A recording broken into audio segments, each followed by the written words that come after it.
If you're a college student and you're looking for real strategies for procrastination, then this video is for you. My name is Ben Boving and I'm a certified ADHD college coach.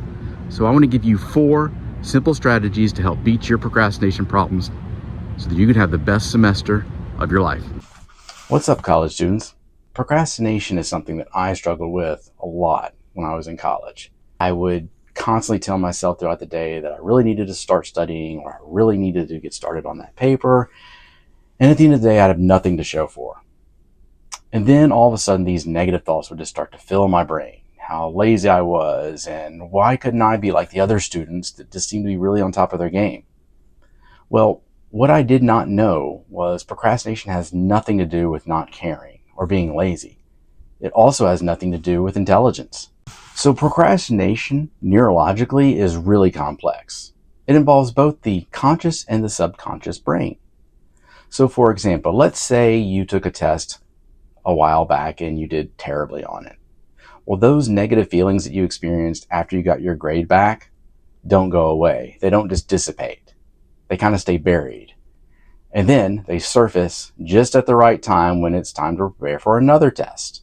And so when you have those nasty feelings start to trickle up again, it's going to tell your brain that this is a bad thing and that you need to avoid it at all costs. And that's when the procrastination loves to kind of set in and think that it's actually helping you, when in reality, it's going to cause you a lot of stress and overwhelm down the road. I mentioned procrastination has nothing to do with intelligence. Well, to prove it, Albert Einstein, one of the most brilliant minds of today, also struggled with procrastination. He often found himself delaying assignments because he preferred to work on them independently or when the time felt right. However, when he realized that these procrastination habits he was forming was detrimental to his work and progress, he came up with a formula for overcoming it. One of the things that people with ADHD struggle with is self-awareness. Our brains are so busy worrying about the past or thinking about the future that rarely do we spend time in the present.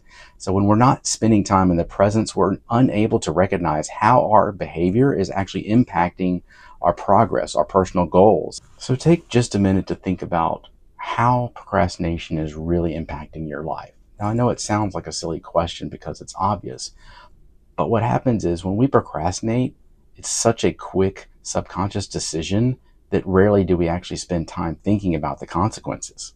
So Albert Einstein understood that procrastination was definitely a problem in his life. So think about a task that you procrastinated on. Maybe the task was too overwhelming. Maybe you had trouble trying to prioritize what you needed to focus on. Maybe it was too many steps involved and you didn't really know where to get started on it. Or maybe you were just simply too tired and fatigued. These are the questions you want to start asking yourself so that you can understand the root cause of your procrastination. Albert Einstein understood the why. In other words, the root cause for his procrastination. So rather than just aim to work on theory, he had one clear goal. This made his goals more tangible and more achievable. So maybe instead of just setting a goal to finish a paper, you break it down and say, tomorrow after class, I'm going to spend an hour working on a thesis statement for my paper. And then I'm going to email my professor so that I can meet with them the next day to talk about the thesis. You've done a couple of things there. You've added some accountability and you've set a specific goal that doesn't feel like it's going to take forever. Let's say you wanted to improve organization. Well, you could set an alarm to go off at 9 every night to remind you to actually put your stuff away so that you're ready for the next day. These little steps will actually improve your overall organizational process, and it's not too overwhelming. Einstein also knew that just setting goals wasn't going to be enough. He was actually going to have to write this stuff down and create a plan for it. Now, writing stuff down and creating a plan is one of the biggest challenges that ADHD students face. They may start off strong in the beginning of the semester, but rarely does it stay consistent. Now, Einstein wanted his new system to last, but just like all good ideas, it can be really challenging to be consistent, even though we know it's really good for us. Einstein basically told himself that regardless of how he felt about getting started on it, it was imperative that he stick to his schedule. Now, That's easier said than done, especially when it comes to having ADHD. So here are 4 ADHD-friendly tips to help you stay consistent with your new organizational system and plan for the year 2025. Number 1, add more accountability. We talked about that a little bit earlier when I was mentioning emailing a professor to go over a thesis. But there's other ways. You can do this by telling your friends, telling your parents, telling your professors that you have some new practices that you're about to implement to help with your procrastination challenges. Also tell them they're free to check in with you at any time.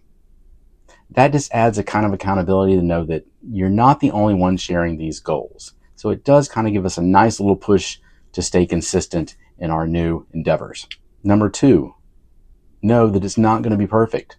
There are going to be days where you're going to look really great and think you have this licked, and there are going to be days where you just fall off. The most important thing, absolutely most important thing to do, is to not beat yourself up and just get back on the horse. Tomorrow is always another day. So just expect there to be bumps in the road. Once you overcome those bumps, you rebuild on that resilience muscle, and it gets easier the next time.